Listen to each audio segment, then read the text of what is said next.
తనంత తానుగా పరమ పవిత్రమైనటువంటి కాలం. నేను యథార్థంగా చెప్పాలంటే ప్రభాత కాలం కన్నా కూడా సాయం సంధ్యా సమయం అత్యంత పవిత్రం. అందుకే పూర్వం ఏ ఇంట్లో చూసినా సాయంకాలం ప్రదోష వేళ అయింది అనేటప్పటికీ భగవన్నామ సంకీర్తనం చేసేవారు.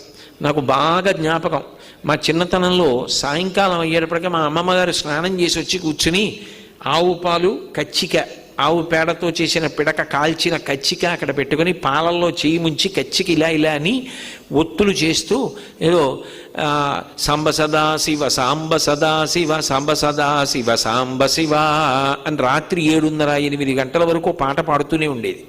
పాడి అప్పుడు ఆవిడ భగవంతుడికి మానసికంగా జోల పాడేది. ఆ పాడేటప్పుడు కూడా చాలా విచిత్రంగా ఉండేది మా ఇంట్లో.